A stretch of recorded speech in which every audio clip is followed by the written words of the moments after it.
Hey guys, so today I got a really awesome video for you. I'm going to show you my M1 Carbine collection and all my accessories, magazines, pouches, extra stocks, and just different things like that. If you're new to my channel, I'm John Boy, big military history buff, big military collector. I make videos of my collection, new additions, random military topics, always putting together creative ideas for videos to share and just keep interest in the hobby and everything, encourage people to collect and keep history alive.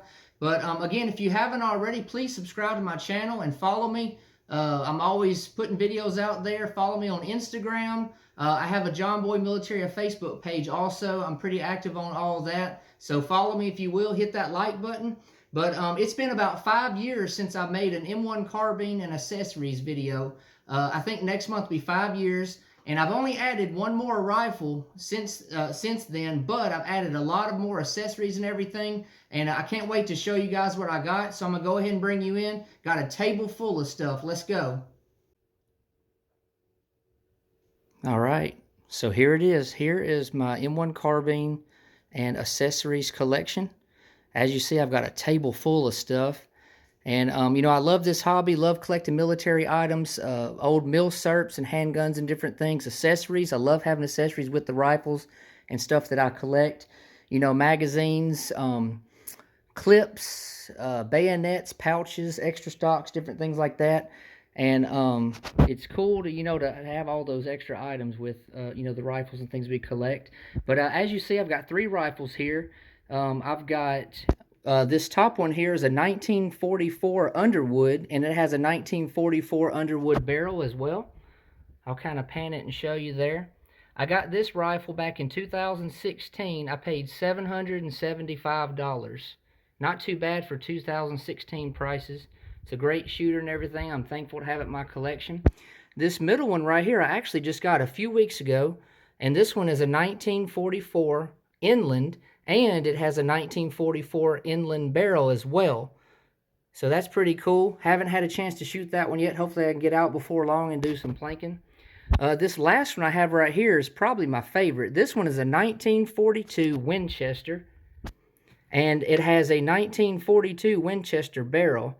Now, as you see there, it's got, checkering on the stock, so evidently somebody, after the war got a hold of it, maybe a civilian or maybe a soldier that was, maybe picked this up from a surplus store years after his service. I'm not sure exactly who did this, but it was probably done by just a civilian, I'm sure. But kind of gives it interesting characteristics. It does kind of suck that it basically kind of ruined the value of the stock, but it's still a neat thing, I guess. But I'm hoping to have one day all a M1 carbine of each of the manufacturers. I think there was around 10 or so, maybe even up to 12, but definitely about 10, I believe. And I'm thankful that all 3 of mine are different makers.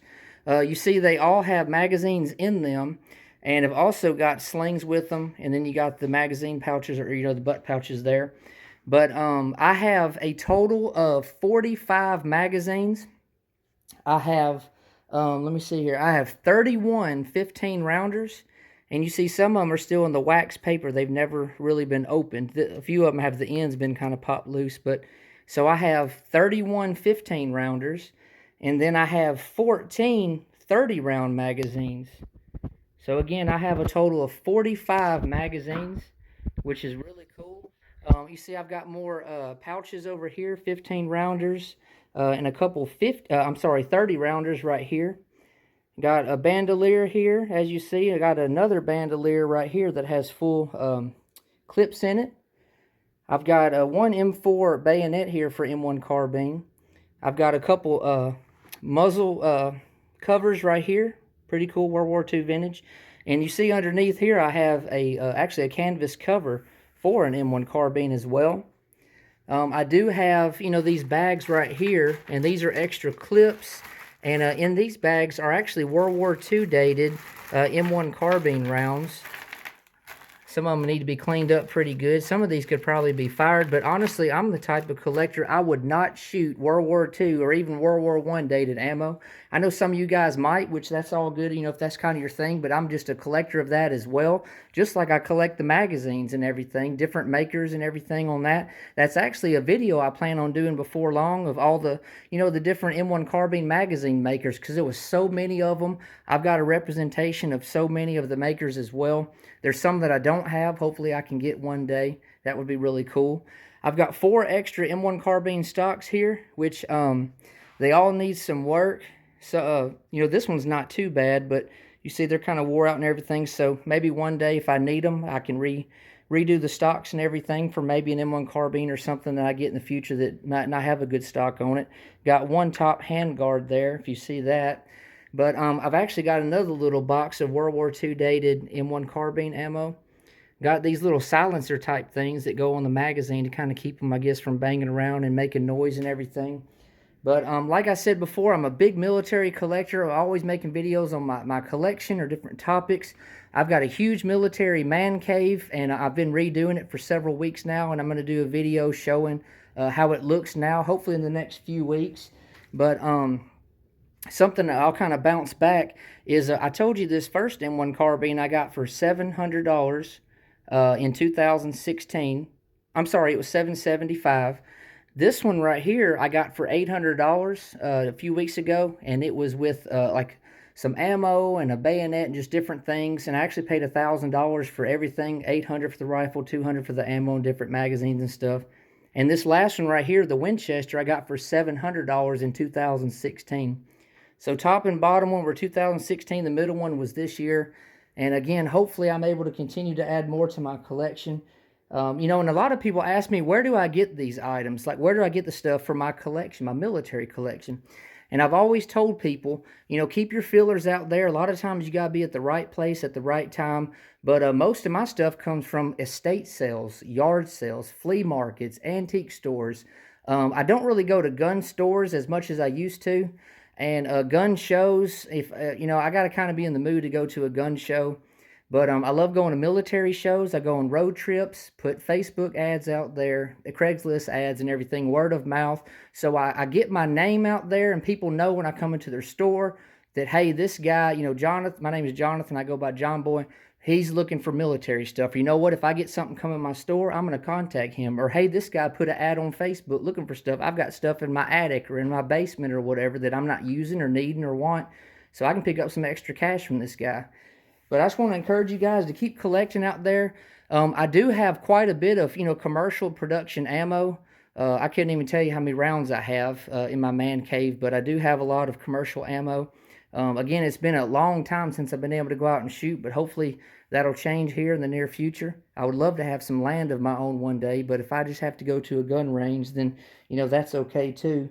Because we know just like ammo prices, gun prices, everything is just about gone up nowadays, so it'd be expensive to try to buy some land unless I get very lucky. But be on the lookout for other videos. Again, if you haven't already subscribed, please subscribe and hit the like button, comment, interact with me. I love communicating with other collectors and stuff. Let me know what you think about my collection. Give me some tips or maybe info on some things that you think would be good for me to add to my collection. Maybe something you don't see here represented on the table. But again, I'll just kind of pan it right here and just kind of give you a look again. I love these rifles. They're great little shooting rifles, little target rifles and everything. So iconic. They have a lot of history with them. The most produced, you know, military rifle, I believe in the history, if I'm not mistaken. I believe it's about 6.5 million were produced during World War II. And I've got 3 of those, and I would love to add more. But again, maybe in the future I'll be able to score some at pretty good prices and everything. But a lot of magazines here for sure. A lot of different makers represented. Be on the lookout for that video as well. But anyways, guys, God bless you. Keep the faith. Keep fighting for the Second Amendment and what is right. You know, keep supporting the U.S. Constitution, of course. Keep supporting other, you know, collectors, collections. Keep on collecting. Make your own videos.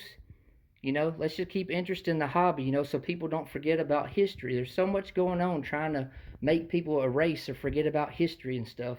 And that's a bunch of nonsense. We need to learn and study from history so it doesn't repeat itself. But anyways, guys, I love all of you. God bless. And I'll be getting back to you soon.